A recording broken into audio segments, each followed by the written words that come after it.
Gaffer back again, and I have Liz Chism all the way from the States, and she is an amazing coach and business expert in the area of construction. So we want to talk to you today about leadership, about growing your leadership skills. We want to talk about you in your business and how you're operating within your business, and are you efficient in the business? Do you have a clear focus and a strategy? What does that look like? We don't have to get into a whole ream of nonsensical business jargon. We just need to get to the key points within your business and about you and what makes the important parts of making you a success. And Liz Chisholm has all the nuggets of information that I need to get out of her head today in 45 minutes. Liz, how are you today? And welcome to the show. Awesome. Thanks for having me. I'm doing great. We had a nice little chat, pre-chat. Give us that again. Love your background and where you've come from in terms of being around the construction industry. So I grew up in construction. My dad's a third generation contractor. So he learned from his grandpa and his dad. And as a homeschooler growing up, I actually had the privilege of working with my dad. So the goal always was, but if you finished all your homework by Sunday night, you got to work with dad and you got to make money. And as a little kid, starting out at 9 years old, making money with dad was probably one of the best things ever. Brilliant. I worked with my dad for many, many years. When I was about 14, I started taking over his books. I started doing some of his QuickBooks on one of those big old computers that are now dinosaurs. So I've been in the construction industry, working through finances, working through understanding your numbers and all of that. Fast forward to when I was in my 20s, my husband and I actually started a brewery. So we started home brewing first, and then we started a brewery. And you're probably thinking to yourself, wait, how does this all fit together? So just hold on and I will make it all work together and you'll understand the full loop and how everything is connected in your life. So in my 20s, we started a brewery. We loved it. We made delicious beer. We distributed all over the world. We distributed even some into Europe, which was a lot of fun to go out there and do some collaborations and some brewing events and things like that. And during that time, I turned that hobby of homebrewing into a business, which ended up becoming a bottleneck because I did everything and I didn't know how to let go of control, because I thought that if I let go of control, I also let go of quality. And I also let go of my reputation, because I thought nobody could have as high a standards as I did. And fast forward a couple of years of working 100-hour weeks and being completely buried in my business, my husband and I wanted to start a family, and we were like, okay, I can't work 100-hour weeks because I was the head brewer and the operations manager. So if I wasn't around working, beer didn't get made. If beer didn't get made, we didn't make money. And so that's where I had to start the long journey of figuring out how to take my business from me being the bottleneck and me having my entire business revolving around me to actually becoming the leader and having a team in place that could actually run the business better than I could, and I could lead the business. And so we were able to do that. We were able to build an amazing team, and that allowed us to have a family, to be able to travel. My daughter clocked in 54 flights by the time she was 2, with all the traveling that we did. And one of the biggest trips that we went on was to China, and we actually distributed quite a bit of beer to China. And in China, Google doesn't work. Your phone doesn't really work. Your 17-hour time difference. And so basically you just turn your phone off for the entire time you're gone because it doesn't work anyways. And that was kind of can we get our business to the point where we could be able to turn our phone off for 2 weeks? So we went through a lot of trial and error and testing to see, okay, what's going to break while we're gone? And we successfully went to China for 2 weeks. And that was really the turning point when people started coming to me and going, okay, you worked 100 hours a week. You took a hobby into a business and you now run the business as a leader and not as the bottleneck. What did you do? And so the rest of this podcast is going to help you understand what to do if you're in the same situation as a contractor who's really good at what you're doing and you're an expert. And how do you take that and you turn it into something where other people actually can meet or exceed your standards? Your quality actually goes up and your reputation gets stronger because you're now the leader of your business instead of the bottleneck. Wow. Where do we start? Okay.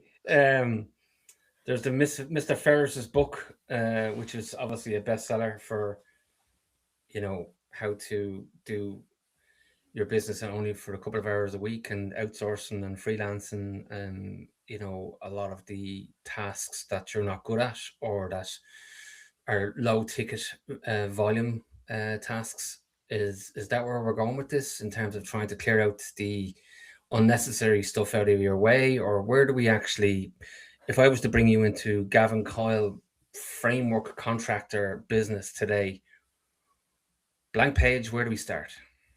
So I actually wouldn't start with hiring someone, because you probably don't have the cash to even pay for somebody. So where I would start is the very first building block of my 5S framework, which is simplify your business.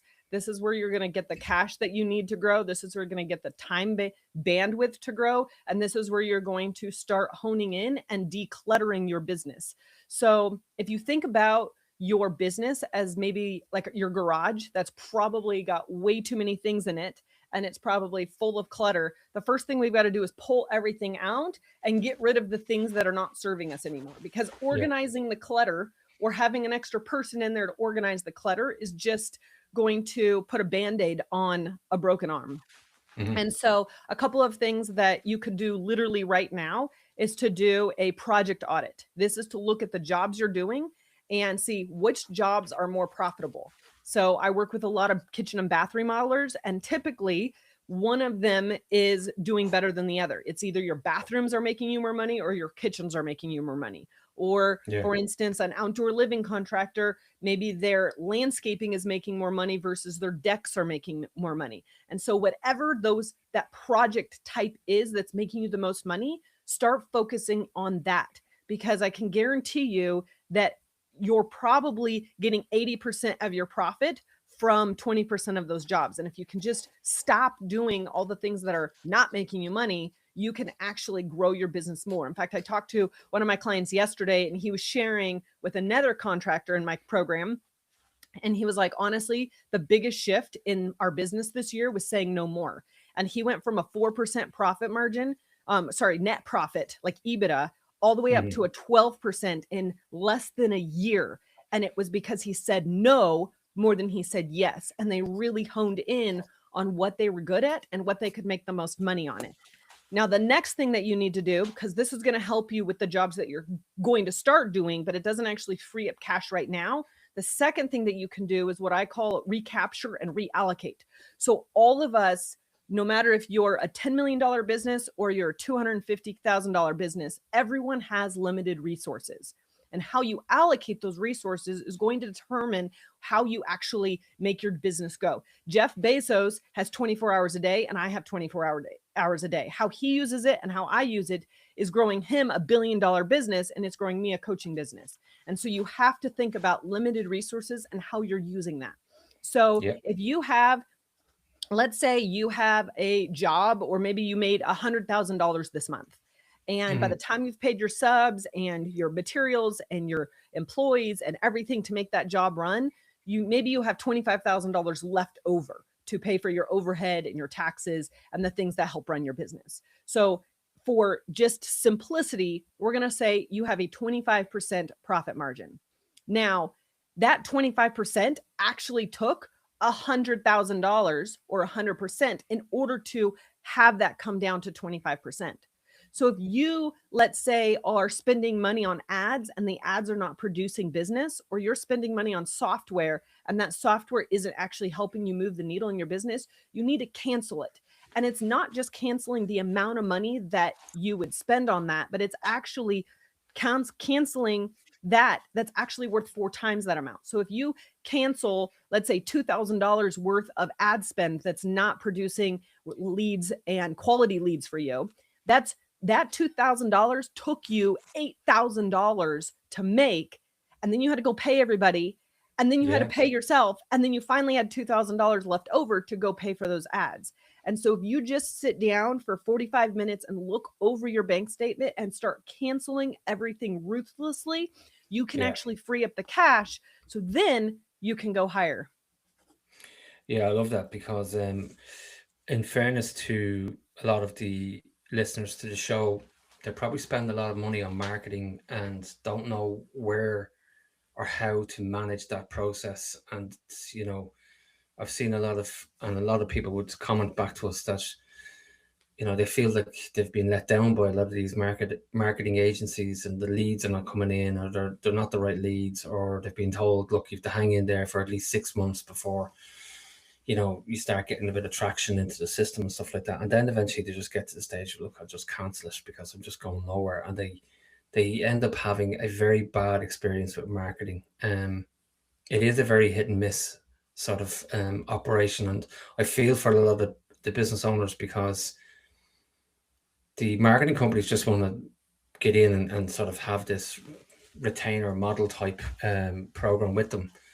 And they don't really look under the bonnet of what type of business you are.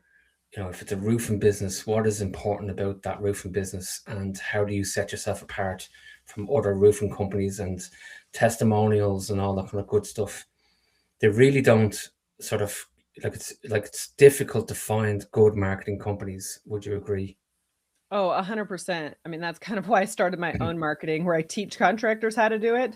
And we'll get into virtual assistants, but I teach them how to use their virtual assistant to run their own marketing in their business, Yeah. because so many agencies just waste money, and they're trying to do a good job. The problem is you have to think about everybody in your market is in a triangle. Let's Hmm. just make a shape. So they're triangle. The top 2 to 3%, the very tippy top, is where everyone markets to, which means that your ads are super expensive. And you're trying to Yeah. get somebody who wants a bathroom now, who wants a project now, who wants remodeling now. And that's great for a little bit of cash, but you have to pay so much money to get those people, because everyone is trying to get those people. The Yeah. way I teach it is, yes, we can do those ads because you may need some cash right now. You may need some leads right now. But how do we actually market to the rest of that triangle with the 97 to 98% that build them into so much trust with us Yeah. that they just hire us without even thinking about hiring somebody else, which then we can actually charge what we should be charging, instead of Yeah. everybody trying to race to the bottom to be the cheapest bid to hopefully get the job so that they can keep their guys busy for just another week. Yeah, I agree 100%. It sounds like you're pretty much on the same sort of model that I have myself, which is basically, how do I not employ people? um, which is not a bad model, but if you want to build out a strong EBITDA of a company, you do need to have a really good operating management team. So talk to me about the key players in construction, and the key players that you see that are a must-have within the management team. So I would say if you are a contractor who has 0 employees, then the very first person you should be hiring is a virtual assistant. Okay. The amount of leverage you can get by hiring somebody who can just take the admin tasks off your list, help you organize your business in a way that can actually be leveraged, and to do all the little things that you're either doing and are taking up all your time, or you should be doing, but you're not because you're busy doing something else. And so hiring a virtual assistant is the number one thing. Pretty much every single one of my clients that I work with, within 30 to 60 days, they've got a full-time virtual assistant working inside their business. And they tell me that it is the best thing they've ever done in their business. And they've actually been able to speed up getting their business to where they want it to go, because they're not caught in the minutia and the Yeah, tedious work of everything. I agree 100%. What's that going to cost me, Liz? Roughly, if I need to put a budget together for that, what's it going to cost me? So I work with a company that usually has like a headhunting fee that's a few $100s a month. And then I pay my virtual assistants about $5 a month, or sorry, $5 an hour. And then I give them performance bonuses. And then I also give them, in the Philippines, they have a cultural type idea where they get a 13th month pay. And since they're working for somebody in the States, it's actually not required by law to do that. But I give my virtual assistants a 13-month bonus at Christmas time to help them be able to spoil their family. And it's always prorated depending on when they started in the year. I've got 2 virtual assistants. and they actually forgotten that I was giving them the 13-month bonus, and I just gave it to them, and they were so happy. They both have families, and it was a really great way to bless them because they've been a blessing to my business. If sometimes you want to pay them a little bit more if they're going to be doing a lot of technical work, but I really like to start them out maybe about $5 an hour, and then as they earn skills in the business or as they reach performance milestones, that's when I actually pay them a lot more. And it helps that loyalty in there, which goes back to creating leaders and followers and not just a transactional employee. Yeah, so there's people screaming at the screen here, Liz. You're paying people $5 an hour. How are you getting away with that? That's illegal, and it's not, it's not right to be paying people such a low wage, etc., etc. What's your viewpoint on that? So in the Philippines, about $4.50 an hour is actually what somebody will be paid as a fully licensed college educated engineer. So if you think about that for what it is like here in the States, an engineer is going to get close to $100,000 depending on where you live. So even though you're only paying $5 an hour, you're dealing with a completely different country. So it's actually a really good pay for them. Some of the people, that I have, that $5 an hour is enough to take a vacation, support their entire family, enjoy life, and really have the means to be able to live. And it's not putting them in poverty in any way. Okay, and you're not in breach of any legislation either because you've offshored this employee status. Yeah, so they're technically independent contractors, and because of the company I go through and I work with, they handle all the legal stuff, so that way it makes it super easy and super smooth to be able to do that. And then the way I pay them is all legal. In fact, the company I work with actually has friends in legislation and in politics in the Philippines, and they go back there and meet with them on a regular basis. So it's not just I found a random person in the Philippines to work for me. Everything's above board, but at the same time, I can utilize that and leverage that person in my business to really get me to the next place, which is going to help me have enough cash in my business to pay for the next person that you need in your business, which is typically a project coordinator. And a project coordinator is somebody who is maybe not as skilled as a project manager, but they're going to take all the coordination and communication off your plate, because that's usually where you spend most of your time in coordinating subs, coordinating employees, coordinating materials, coordinating time to show up at the job site with the owner's schedule, coordinating how things are happening, handling the schedule. And all of that can be done by somebody else. And it doesn't have to be somebody who's super skilled in construction. They just need to be super organized. And so that's the next easiest position to hire for. And then after that, you can now start hiring the skilled labor inside your business, because you'll have the revenue coming in to pay for skilled labor and skilled carpenters and skilled project managers, and not people who are Love it. Yeah, I love it. They're not quite up to par with your business. No, I love it. Is the project coordinator virtual as well, Liz?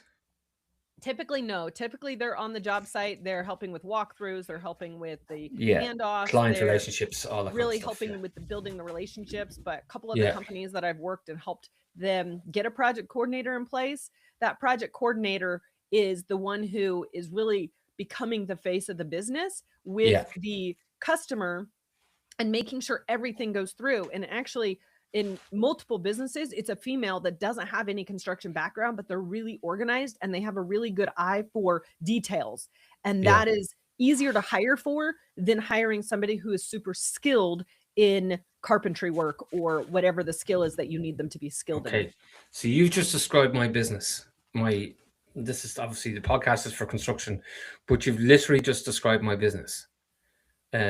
So we have a virtual assistant. We don't pay them. We pay them double that figure that you have. But again, that's exactly what you said. It was through loyalty and through, my God, we can't lose this person. They're now becoming a valuable asset to the business. And they can do other work as well, by the way. We're not exclusive, if you like. So whatever we're paying them an hour, they're probably getting that off somebody else as well, and then they have a guaranteed number of hours from us that we know we need them for within a week. If I have something at the weekends, I can still text them; they're still available. It's just I just can't imagine a business, especially in a small to medium enterprise size business, without that type of a structure.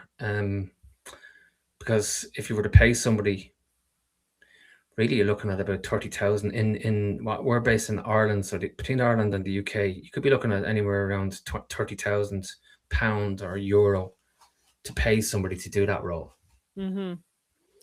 So yesterday during my mastermind call, when we were going and mapping out, we were doing a process map for our marketing and what do our marketing look like now and what does it need to look like for 2026 to help us reach our goals. And as we're mapping it out, it's like, okay, if somebody doesn't do this action, what happens? And there's a question mark because nothing happens. There's no follow-up. There's no touch back with them. There's no circling back around. There's no, re-engagement at all. And so one of the guys, he's in HVAC, and he said, if I just actually followed up with the leads that we get, and he does all repeat business and referral business. He's like, if I just followed up with the people who love us, we did their work before, but we just forgot to follow up with them. If we just followed up with them, I'd be able to add an extra $1 million to my business. And I was like, okay, so how hard is it to follow up? He's like, well, it's not that hard. It's just, you just got to do it. And I was like, okay, so what about a $5 VA going in there and following up with everybody? Is paying somebody $5 an hour worth growing your business $1 million? And he was like, yes, because you want every single person on your team to make you money, whether indirectly or directly. They need to actually contribute to top line revenue or profits in your business. And so when you can start thinking about each employee is not just taking tasks off your plate and freeing you up, but actually what are the things that they can do in your business to make your business more money? That is where each person is going to pay for themselves 5x, 10x, 20x what you're paying him. And that is the fastest path to growth. 100%. And ask yourself, what is it that you do that's important, and why is it important? And I think we all get kind of caught and brought into areas of the business that we don't particularly want to get caught up, but sometimes we have to just suck it up and sort of deal with certain issues. But then you look back at it and go, right, that was not the best use of my time. And I think it's probably more important that you have that realization. I felt, or I feel, or I've experienced, that you kind of go, okay, I don't need to be doing that task again in the future. I've done it now, so now I know what it takes and how long it takes and all that kind of stuff. And I have a kind of a cost matrix in here that I think would work in the future. And to your point, Liz, outsource it. Get it outsourced to a specialist, bring them in, and now they're part of that team, and you've now solved that as a sustainable model for your business going forward. Yep. Yeah, there's going to be a shift in your business too, from hiring people who are taking stuff off your plate and doing the things that you're doing, to shifting to hiring people who are actually better at it than you. Yeah. So when you hire a bookkeeper, you're hiring an expert. When you're hiring a CPA, you're hiring an expert. You're not hiring somebody who happens to be a contractor who kind of knows the numbers and could help you organize some things. Like, that's not who you want to hire. You want to start hiring experts. And when you do that, you start surrounding yourself with people who are better than you. And that takes a lot of humility as a leader, but that's also where you're going to rise the standard of your business and really help you create an environment where everyone has a place in your environment, instead of you being the only person who can do anything in your business. I am full up with notes here. I'm on page 6, I think, at this stage, with notes. So if anything, I'm getting a lot out of this podcast. But we've touched off the reallocate, as in, limit your resources to, outsourcing basically your virtual assistant is important. Then have your project coordinator or your labor planner person or your liaison between client, yourself, and the guys on the ground, or whatever that looks like for you. Contracts manager, some people might say, in our part of the world. Who's next, Liz? Give me it. So on the hiring subject, after you've hired a virtual assistant and you've hired a project manager, and I'm assuming at this point in time you've also got a bookkeeper, because if you don't have a bookkeeper, you've got to know your numbers. Yeah. And that bookkeeper is going to help you be accountable to really reviewing your numbers. Virtual or not virtual? It really doesn't matter. They can be anywhere. There's a lot of online stuff, especially if you're doing QuickBooks Online or any of those other online platforms. It's really easy to have a bookkeeper that's, anywhere in the world. And so having, like, really knowing your numbers and being able to do a forecast and see where your business is going is really important. And then after that, you're going to want to start working on field labor. So this could be a foreman, this could be a carpenter, this could be somebody who's going to be able to do the work. Because even if you do subs, and there's always those little tiny projects in between subs to get the project ready for the next sub. And so there's all these gaps, or showing up and waiting for material to be delivered, or running to the supply store and grabbing something last minute because something didn't come in on time. Like all of those little things that add up, and they take all of your time, but anybody can do it, because in your business, you're not the chief everything officer, the wrong kind of CEO, and you're not the chief errand boy, and you're not the chief knowledge officer where you only know everything and nobody else knows everything. You are the leader of your business. And so you want to hire somebody who can basically be an admin, but for your job sites. So somebody who can do the work that needs to be done. You know, when you're doing a punch list, you really just need somebody to finish things up instead of bringing 10 subs back in. And all of a sudden that ends up landing all on your lap. And then you're running around like a chicken with your head cut off because you're trying to finish up all these jobs. And so really hiring from the bottom and then working your way up. Once you get a few field people in there, then the next one is going to be a project manager to manage the field people. And that's when you can pull yourself out of the day-to-day operations and actually become the CEO of your business. But a lot of times people end up wanting to hire the managers first. And then who are the managers supposed to manage? They end up managing you. And then there ends up becoming friction in your business because you end up becoming their employee because they're the manager. And it does not work out very well. Wow. Do you know what? That's interesting you should say that. And sorry for cutting across you again.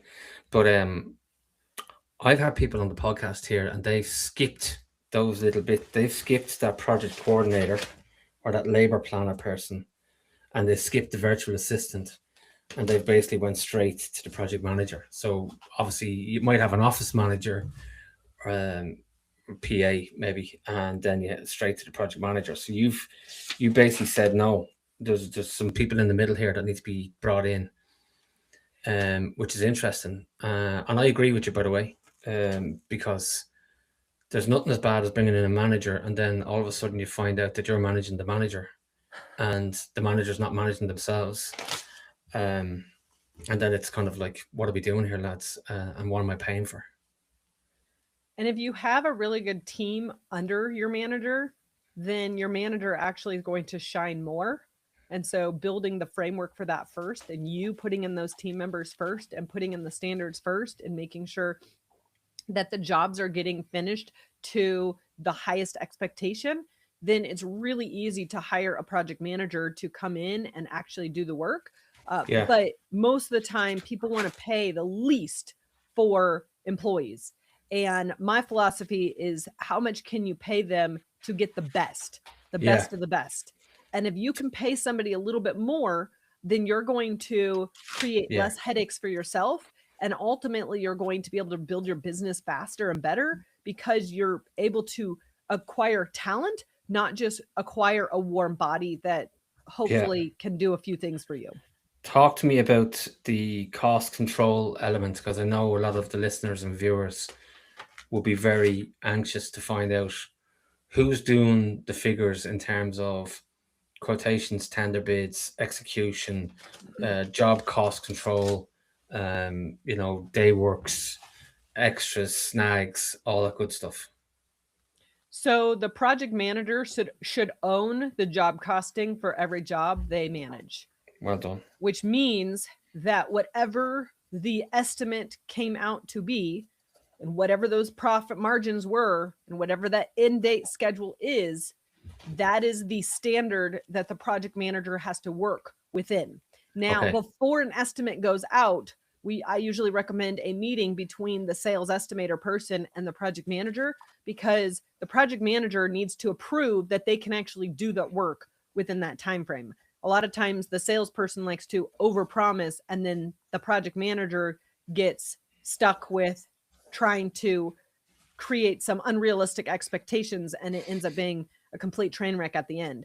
And so having that quick check-in of making sure, okay, can you do this? Like, if I promise the client that we can be done at this time and for this amount of money, and we can still keep this profit, is that going to work for you? And as long as the project manager looks at that and says, yes, I can do that, now that's the constraint that the project manager needs to fit within. Yes. Which means all of the scheduling has to be around getting those two things accomplished, being on time and on budget. So there's terms in the business world called KPIs, or key performance indicators. And those KPIs, or the measurements that show that you're doing a good job, are the things that the project manager needs to report to you as the owner every single week, or sometimes multiple times a week if you have a high volume of jobs, so that they can be kept accountable for hitting the numbers. And if numbers are straying, then that's where you need to jump in before it's the end of the job and you have all of these compounding mistakes happening. And so when you have one person own one clear outcome with two numbers to hit on time and on budget, it's much easier to build the schedule around that versus letting things swell outside of the assumed numbers because nothing was clear in the beginning. So I'm writing down here, the project manager, I'm basically building out the spec here, because Gavin Coyle, framework contractor, needs to get going. And my ideal project manager will have their finger on quality, cost, safety, and operations. Mm-hmm. But realistically, I set the expectations as the CEO or managing director or owner of the business. And maybe I'm doing the sales as well, which I would encourage any owner, that the lifeblood of any business is you selling. And if you can't sell, bring that salesperson in. As you said earlier on, you have your sales estimator. But also we've made a really good point there of having a system and a procedure and a standard to follow, that you set that standard and you set that framework, and then everybody operates within that framework. Is that correct? That's correct. And that's where SOPs, or standard operating procedures, come into play here. So a lot of times people want to have systems in their business and have standard operating procedures in their business, but they don't start with the framework of what numbers are somebody going to own, and then build backwards the process that's going to take them to get there. So a lot of times, people just go like ChatGPT and say, hey, I need an SOP for estimating, and they get some BS piece of paper that says how to estimate, but it doesn't tell them how to estimate with actually getting more estimates closed, or how to manage a job to actually finish on time and on budget, or to what quality checks need to happen along the way in order to keep the schedule going. By just simply having some processes in place with the end goal being quality, that finishing on time, finishing on budget, and really at the end of the day, creating a raving fan, because that customer is shocked that you actually finished on time and on budget, because that doesn't usually happen in the construction world. Then they're like, wow, and they're going to tell everybody, and it's going to be a compounding effect as you start putting in those systems and those standards, and you start having that goal and working your way backwards. Then that's where you can start growing your business exponentially, but you've got to build the foundation first. Well done. Well said. Challenges within the clients that you have in your business, Liz, what challenges are they coming back to you with that you see are kind of a trend, if you like, within the construction sector? So I know this whole podcast, we've talked a lot about tactical strategies and how to do the certain things in your business. But at the same time, it's 80% mental work and 20% tactics. And so a lot of times when I'm coaching my contractors, it's not me giving them another tactic. It's me helping them actually implement the tactic within their business. Because, somebody asked me the other day, well, what software program do you recommend? And I said, well, the one you use, because most of the time you've tried 10 different software programs and getting the 11th one is not going to help you in your business. It's going to be the one that you consistently implement. I do a lot with marketing. I do a lot with video marketing. I do a lot where I've cut people's ad spend in half and doubled their business in the same month. But they've had to actually get themselves in front of the camera. And so thinking through, okay, how do you not get to be afraid speaking in front of the camera? Most contractors don't want to go in front of the camera and speak about their business. But once I can unlock that, then all of a sudden they start getting this fire under them and they start posting all these videos and their business skyrockets because it was just this internal battle that they were dealing with that was blocking them from actually doing the things that they needed to do in their business in the first place. And they've got a playground of great content to play with. Like for anyone listening to the podcast, and if you own a construction company, think about all of the content that you can create in terms of, here I am in the office, I've just bought a new vehicle, here's why I bought the vehicle, here's how much, here's the consideration for buying the vehicle, this is what, the plan is for the next 3 years with the vehicle, etc., etc. I've had a bad day, so here's the job went wrong today, let's have a discussion about that. And, get comfortable with the camera, because the camera it's here to stay, and it does make a difference in terms of getting your brand out there and getting your message out there and showing people, in real time how good a company you are and how, conscientious you are as a leader. Yeah, and the more videos that you put out there and the more social media proof that you put out there, and even just reposting your, screenshots of video testimonials and reviews that you've gotten from your clients, and then talking about the story behind that post. Like, yeah, they gave us a project that we thought was impossible and we had to work through the challenges with it. And this is the, end result of this project. And here's the review that they left over. You add that story element to it. Not only does that help actually create trust in your clients, but social media posts are showing up on the LLMs like ChatGPT, Gemini, Claude, and they're actually being used almost like a blog post. And so, people think, okay, blogging and SEO is really good to show up on Google, but Google searches are gone way down since ChatGPT came out. And so by you actually putting yourself out there and being the marketing expert and being the person who can preach about your business is really going to then have it show up everywhere, which then creates more trust in your business. And that is the last thing that you should delegate to anybody in your business. I mean, you can look at any of these top companies and they are multimillionaires. And guess what? They're still the face of the business because that is the thing that moves the needle the most in their business. Yeah. Being authentic is... You can't replace being authentic. You cannot replace that. 100%.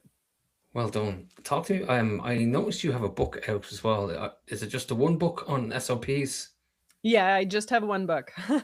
Okay, sounds like it sounds like you have the ability to write 3 or 4 books. By the sound of things, talk to me about that book. So that book is called SOPs Suck, and the premise of it is basically how to build the structure of your business and utilize and leverage SOPs in a way that's going to help your business. But I would say about 99% of the companies I start working with have SOPs or standard operating procedures or pieces of paper that somebody has spent thousands of dollars creating or hundreds of hours creating. And all they do is create more chaos and collect dust on the shelf.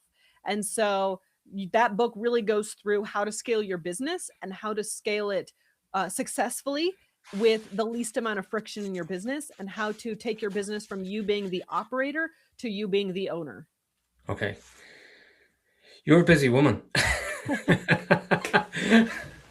4 o'clock in the morning. You told me earlier on you got up at 4 o'clock in the morning. Talk me through a day in the life of Liz Chism. So I get up at 4 every morning. I love getting up early in the morning. I've gotten up early for years and years, so it's not something that I have to do. In fact, this morning actually I was awake at 3:45 because I just woke up. I didn't even need an alarm. Okay. I spend me time. I focus on me, my personal growth and development. So that includes reading, podcasts, doing a workout, making sure I've got my nutrition dialed in. And then I usually text back and forth with my clients because they all have the privilege of being on WhatsApp with me. And I'm in Mountain Time and they're in Eastern Time. So usually about that time, they're all in their business because they're a couple hours ahead of me. And I can answer their question and work through issues with them and really just coach them. So I spend about 30 minutes doing that. Then I dive into the deep mental work that it takes to run my business. And how do I do the hard thinking work or the content that I want to create, or what videos do I want to shoot, and that type of thing. Something where I don't need any distractions around. Once I finish that work, that's usually when my kids wake up and I do breakfast with them. I have 3 beautiful children. I homeschool them. So I'm also a full-time mom and a full-time homeschooler. So that means doing math and letters and reading, all the things in between. And then while they're taking a break, I go switch back to work and I usually clock in a few more hours.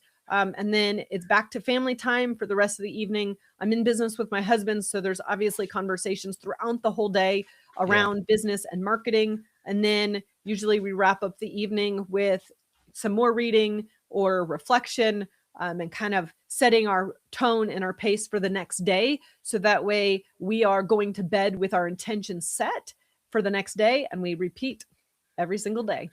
Okay, so if I take Liz out of this business, is your husband well equipped? And I'm not saying he isn't. And is the business well equipped to be a success without Liz in it? That is the goal of 2026. It's not easy, is it? Nope.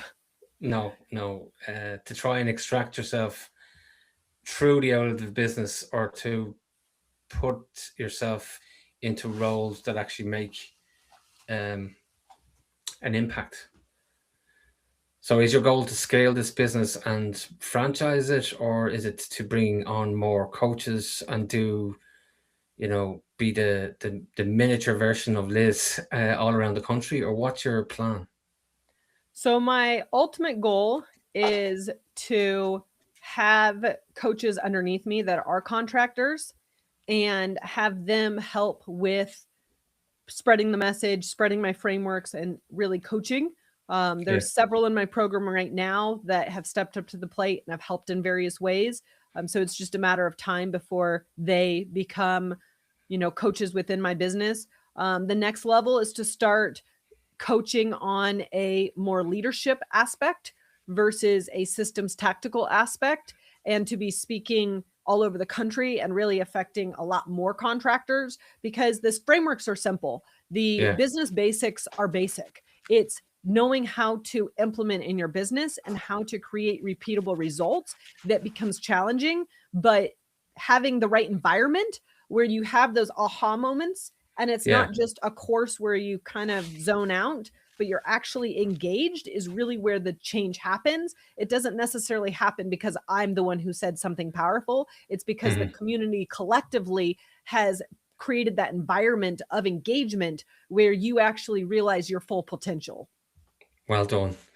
Well done. I am going to throw a few curve balls at you, if you don't mind, Liz. Bring it on. Bring it on. Knowing what you know now, what would you do different in life? Say no to more things. Okay. It's so easy to say yes because you think it's going to move you forward, but really the secret is into having bumpers like in bowling, and make those bumpers super strong so that way you're always going to hit the target. And a lot of times those can get blurred. And so saying no more is really where I struggle, because I'm very capable. And so it's easy to just be the answer and to be the person who can do it, instead of thinking, Well, instead of me doing it, what can be done, or who else can do it for me, or how can this be done easier without me utilizing my precious, valuable resource that I can never get back, and that's my time. Well said. Well said. A favorite book or movie or both, Liz? So, my favorite book as of late has been The Six Types of Working Genius. It's a very easy read. It's by Patrick Lencioni. And in that book, he describes the 6 types of geniuses or people with superpowers that you need to complete every single project. And every single person has 2 geniuses, 2 competencies, and 2 frustrations. And if you can build your team around everyone working in their genius, your productivity and efficiency can actually skyrocket and go through the roof. And so I actually got certified as a facilitator with them so that way I could implement it into my coaching in a more effective way. And it has been amazing to see the results of just understanding who you are and then where does that fit into your business. Because I'm all about frameworks, I'm all about having a roadmap, I'm all about having the ideas that you can, the structure that you can fit yourself into, but I'm not all about turning you into me. I'm not all Mm-hmm. about becoming a cookie cutter contractor that looks like the next contractor. You have your unique gifts and abilities, and you have your own geniuses. And how do we let that shine in your business and then hire everything else out? And that's going to look different for every single person. And so, really helping them to understand who they are and then also have their team take it so that they understand, wow, you're really good at this. Let's just shift your role a little bit to fill this gap in our business instead of me trying to fill that gap. And you'll be able to create a much more successful, cohesive, coherent business model with all the people in place instead of just, oh, this is a title, this is a responsibility, you're a warm body, and I'm going to put you in this position. But really thinking about it strategically and building your organizational chart from that mindset. 6 types of, what was it again? Working Genius. Six Of work. Types of Working Genius by Patrick Lencioni. He's written quite a few business books. He's written The Advantage. He's written The 5 Dysfunctions of a Team, which is probably one of his most popular books. But The 6 Types of Working Genius is definitely one of the most popular that he's put out. And then there's also an assessment that you can take to really see like, okay, well, what am I? And I think it's only about $25. So it's not an expensive assessment, but it is so valuable to really understand what are your frustrations and how do you work with others to really build the business that works for you and your values and who you are instead of trying to build a business that's like everybody else. I love it. That's my read for over the Christmas period, the Christmas holidays. I can guarantee you that. Liz, well, then you'll have to let me know what you think after you finish reading it. I will. I'm excited to read it actually.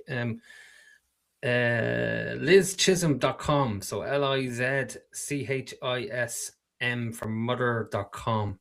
That's the website. Yep. So if someone wants to contact you, Liz, what's the best way to do it? So I am in the DMs on both Facebook and Instagram. So if you want me personally chatting with you, then you can pop in on my Instagram channel, which is Liz_Chism, or you can find me on Facebook at Liz Chism. And either way, send me a message and I'd love to connect. And by the way, and I said this to you already, your website is absolutely very well put together, very smart, very easy to read, really good content there. Liz, I have to say, you are full of energy. For somebody that gets up at 4 o'clock in the morning or 3:30 in the morning, it's credit to you. And I can see why people will be attracted to using you for their business to scale and to help them move the business forward. Because you're all in. You're just all in. And it comes across very much. Even though you're on the other side of the world, it definitely comes across that you're trustworthy, you're honest, and you just get that feeling that if you're having a bad day or if something's going wrong, you're the type of person that you could ring and kind of help to turn around. And I think if anybody's considering using a business mentor or coach, and I know there's a lot of people out there that would be taking advantage of that particular industry and not really serving the customer, you're not one of those people, Liz, and it was a pleasure having you on the podcast. Well, thank you for all those kind words, and it was fun to be here. Thank you, and we'll definitely get you back on again in 2026 because I want to see how you're getting on with your goals and your ambitions for next year. So maybe this time next year we do it again, yeah? Sounds like a plan. I'll have my VA coordinate with your VA, and they'll figure it all out for us. They'll figure it all out. Thanks very much, guys, and thanks very much, Liz. We'll see you again in the future.